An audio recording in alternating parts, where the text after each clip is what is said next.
রঘুনাথপুরে আপনারা জানেন ৭৪,০০০ কোটি টাকা ইনভেস্ট করে যে শিল্প নগরী তৈরি হচ্ছে, ডানকুনি থেকে রঘুনাথপুর, আপনাদের এখানে শিল্পে বিপ্লব হচ্ছে, ছেলে মেয়েদের বাইরে যাওয়ার প্রয়োজন আর নেই। তাছাড়াও পানাগড় রঘুনাথপুর, ডানকুনি রঘুনাথপুর শিল্পাঞ্চল গড়ে উঠছে। আপনারা জানেন যারা আদিবাসী স্কুলের ছেলেমেয়েরা আশ্রমে থাকেন তারা আগে ১,০০০ টাকা পেতেন মান্থলি, এখন বাড়িয়ে ১,৮০০ টাকা করা হয়েছে, কারণ তাদের টাকাটা তাদের ব্যাংক অ্যাকাউন্টে দিয়ে দেওয়া হয়ে গেছে। আদিবাসী মানুষকে ফরেস্ট পাট্টা দেওয়া হচ্ছে, কমিউনিটি পাট্টা দেওয়া হচ্ছে, সাঁওতালি ও কুড়ুক ভাষাকে সরকারি ভাষা হিসেবে স্বীকৃতি দেওয়া হয়েছে, যেমন রাজবংশীকে দেওয়া হয়েছে, কামতাপুরি দেওয়া হয়েছে। উচ্চশিক্ষার জন্য দেশের মধ্যে আপনারা তপশিলি আদিবাসীরা ১০ লাখ টাকা পর্যন্ত পেতে পারেন, আর বিদেশে গেলে ২০ লক্ষ টাকা পর্যন্ত পেতে পারেন। এটাও কিন্তু আমাদের সরকার করেছে। আদিবাসীদের জমি কেড়ে নেওয়া চলবে না। আমরা নোটিফিকেশন করেছি, আদিবাসীদের জমি আদিবাসীদের হাতেই থাকবে। তার কারণ তাদের জমি যেন কেউ কেড়ে না নেয়, তারাই অরণ্যের সবচেয়ে বড় সম্পদ। আমি আপনাদের আবার বলি, আমার কাছে কোনো উঁচু নিচু নেই। আমি আসছিলাম রাস্তা দিয়ে, দেখলাম কয়েকটা মাটির বাড়ি, দুটো বাড়িতে দেখলাম বিজেপির পদ্ম আঁকা আছে, আর একটা বাড়িতে দেখলাম তৃণমূল কংগ্রেস জিতবে তাই জোড়া ফুল আঁকা আছে। আমি যাদের মাটির বাড়ি তাদের বলতে চাই, ৩ বছর ধরে মোদি বাবু, মোদি সরকার, বিজেপি সরকার কোনো টাকা দেয়নি আপনাদের ঘর তৈরি করবার জন্য। ১০০ দিনের কাজের টাকা দেয়নি, রাস্তার টাকা দেয়নি। ১০০ দিনের কাজের টাকা কে দিয়েছে? আমাদের সরকার দিয়েছে। ৫৯ লক্ষ জব কার্ড হোল্ডারদের টাকা আমরা দিয়েছি সরকার থেকে, এবং আগের বছরেও ৪৫ দিন কাজ আমরা করিয়েছি জব কার্ড হোল্ডারদের, আর এখন থেকে এটা চলবে। ৫০ দিনের কাজ তো দেবই, দরকার হলে ৬০ দিনের কাজও আপনারা পাবেন। জব কার্ড হোল্ডারদের কাজ মারা যাবে না। যাদের মাটির বাড়ি, গরিব মানুষ, মনে রাখবেন, ঝড়ে জলপাইগুড়ি, আলিপুরদুয়ার, কুচবিহারে ৫,০০০ মানুষের বাড়ি নষ্ট হয়ে গেছে। সরকার বলল আমরা বাংলার বাড়ি করে দিতে চাই, আমরা বাংলার বাড়িতে ১,২০,০০০ টাকা করে দিই। আজকে ৬ দিন আগে চেয়ে বলেছি, এখনো পর্যন্ত পারমিশন দেয়নি। তুমি তো শুধু বলবে হ্যাঁ তুমি করো, টাকাটা আমার, টাকাটা বিজেপির নয়, ওদের পকেটের নয়, টাকাটা আমরা দিচ্ছি। ১১ লক্ষ বাড়ির লিস্ট আমরা পাঠিয়েছিলাম কেন্দ্রের কাছে, সমস্ত স্কুটিনি করে। আজও যারা মাটির বাড়িতে থাকেন জেনে রাখবেন, গরিব মানুষ, কেন্দ্রীয় সরকার করেনি। আর ইলেকশনের আগে বিজেপির কল সেন্টার থেকে ফোন করছে। ফোন নাম্বারটা কোথা থেকে পেয়েছে? আমাদের থেকে পেয়েছে, কারণ ১১ লক্ষ লোকের নাম আমরা পাঠিয়েছিলাম তাদের বাড়ি দেওয়ার জন্য। ফোন করে বলছে তুমি আবার নতুন করে বিজেপিতে অ্যাপ্লাই করো, তাহলে তুমি ঘরটা পাবে। আমি বলি না বন্ধু, তোমায় কিচ্ছু দিতে হবে না, আমরা ১১ লক্ষ মানুষের ঘর আমাদের সরকার করবে, এটা আমরা বাজেটে ঘোষণা করেছি। তোমরা কেউ যারা নাম লেখাবেন মনে রাখবেন, ওদের কাছে আপনার নামটা কেটে দেবে। খবরদার ওই পায়ে পা দেবেন না। আপনাদের মেন প্রবলেম হচ্ছে এখন পানীয় জল। আগামী ১-১.৫ বছরের মধ্যে আমরা চেষ্টা করছি, জাইকা প্রজেক্টটা দেরি করেছে, যেটা ওদের ৩ বছরে করা উচিত ছিল, ১২ বছর সময় নিয়েছে। এবং জাইকা জাপানের একটা সরকারের সংস্থা, আমরা ক্যান্সেলও করে দিতে পারছি না ইন্টারন্যাশনাল চুক্তি বলে। এবার আমরা নিজেরা করছি। घर घर में पानी मोदी जी का गारंटी नहीं है, बांग्ला सरकार का गारंटी है। तार कारण আমরা ইতিমধ্যেই অনেক জায়গায় পৌঁছে দিয়েছি, বাদ বাকিটাও পৌঁছে দেবো। টাকা দেবো আমরা, জমি দেবো আমরা, মেনটেনেন্স করব আমরা, আর তোমরা বিজ্ঞাপন করবে আর মিথ্যে কথা বলবে আর ছলনা করবে, এটা হতে পারে না। আর মানুষ যখন প্রতিবাদ করছে, এনআইএ কে ঢুকিয়ে দিচ্ছে। সারা ভারতবর্ষে বেকারের সংখ্যা লাফিয়ে লাফিয়ে বাড়ছে, আর মোদি বাবুর গ্যারেন্টি দিয়ে বেড়াচ্ছে। আপনার গ্যারেন্টি মানে তো নোটবন্দি, আপনার গ্যারেন্টি মানে তো সিবিআই, আপনার গ্যারেন্টি মানে তো এনআইএ, আপনার গ্যারেন্টি মানে তো ইনকাম ট্যাক্স, আপনার গ্যারেন্টি মানে তো গরিব লোকের টাকা বন্ধ করা, আপনার গ্যারেন্টি মানে 100 দিনের কাজে টাকা না দেওয়া। আবার বলছে দুর্নীতি। দুর্নীতি দেখেছেন কি?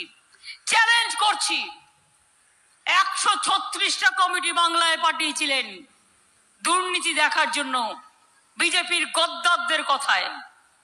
বলছে বাংলাকে টাকা দেবে না, তদন্ত করো। তো তদন্ত করে কি করলেন সেটা ফাঁস করুন।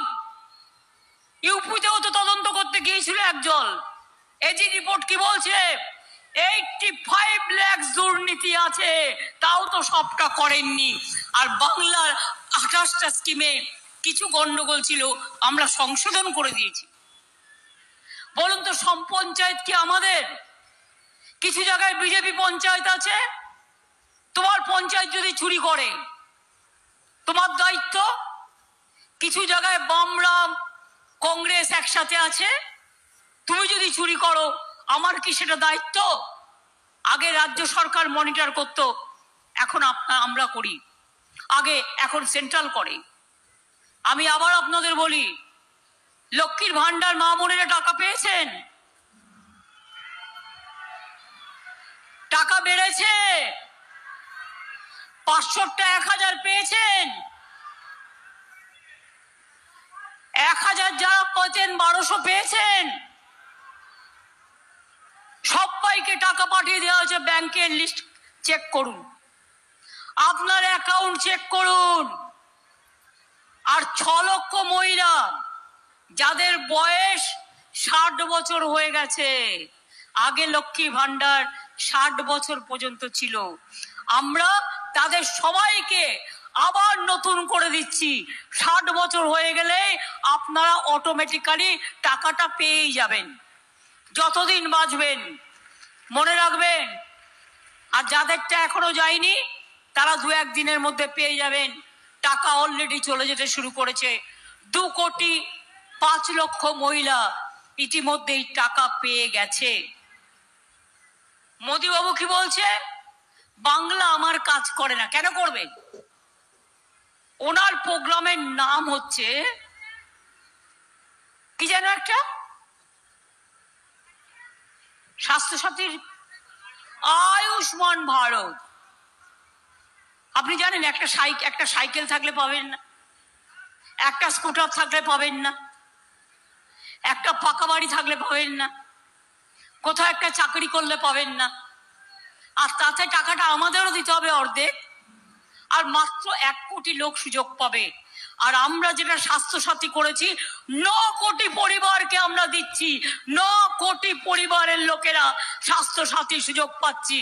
মোদি বাবু দেখে নাও, আমাদের গ্যারেন্টি লক্ষ্মীর ভান্ডার, আমাদের গ্যারেন্টি আদিবাসীর জয় জোহার, আমাদের গ্যারেন্টি ছৌ নৃত্য, আমাদের গ্যারেন্টি জয় জোহার, আমাদের গ্যারেন্টি সব মা বোনেরা এক থাকুক, আমাদের গ্যারেন্টি কৃষক ভাতা, আমাদের গ্যারেন্টি 100 দিনের কাজ, আমাদের গ্যারেন্টি বাংলার ঘর, আমাদের গ্যারেন্টি গ্রামের জল, আমাদের গ্যারেন্টি মা মানুষকে ভালো রাখা, ছাত্র যৌবনকে ভালো রাখা।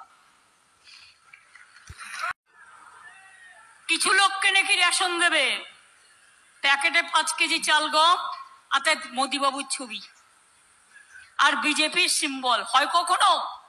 কোন দেশে এই জিনিস হয় না, কোন দেশে এই জিনিস হয় না। কই আমরা যে রেশন দিই, আমি কি আমার ছবি লাগিয়ে ব্যাগ দিই, না তৃণমূলের জোড়া ফুল লাগিয়ে ব্যাগ দিই? তাহলে বুঝতে পারছেন, মনে রাখবেন।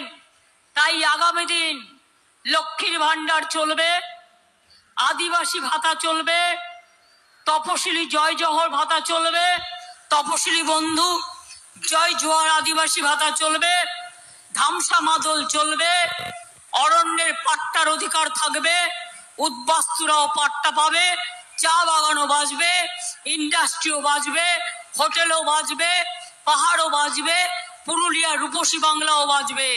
ভোট তো দিয়ে দেখলেন, এখানকার এমপি কিছু করেছে? তাকে দেখতে পেয়েছেন? তিনি দেখতে কেমন, কালো না সাদা? বিজেপি করলেই সাদা আর তৃণমূল করলেই কালো। কি মজা! আর একটা আইন পাস করেছে, ইউনিফর্ম সিভিল কোড। তাতে রিজার্ভেশন থাকবে কিনা আমি জানি না। ক্যা পাস করেছে, যেই আপনি ক্যা দেবেন অমনি আপনাকে এনআরসি করে দেবে। আপনারা আপনাদের ধর্ম মতো বিয়ে দিতে পারবেন না, ধর্ম মত অনুযায়ী কিচ্ছু করতে পারবেন না। সবাইকে বেঘর করে দেবে, সবার ধর্ম কেড়ে নেবে। আর আমরা থাকলে লক্ষ্মীর ভান্ডার চলবে, করবে, এ কথা আপনার। আগামী দিন মানুষ ভারতবর্ষে ঘৃণার সাথে এদের বর্জন করবে, বর্জন করবে, বর্জন করবে। এ কথা আপনাদের বলে যাই, এ কথা আমরা রাখবো। আর আমরা থাকলে লক্ষ্মীর ভান্ডার চলবে, কৃষক ভাতা চলবে, আদিবাসী ভাতা চলবে, তপশিলি ভাতা চলবে, স্টুডেন্টস ক্রেডিট কার্ড চলবে, বিনা পয়সায় রেশন চলবে, মৎস্য সাথীদের প্রোগ্রাম চলবে, আদিবাসীদের ভাতা চলবে, তপশিলি বন্ধু চলবে, ছৌ নৃত্য চলবে, ধামসা মাদল চলবে, মানুষের স্মার্ট কার্ড চলবে। সব কাজই হবে, বাদ বাকিটাও করে দেবো।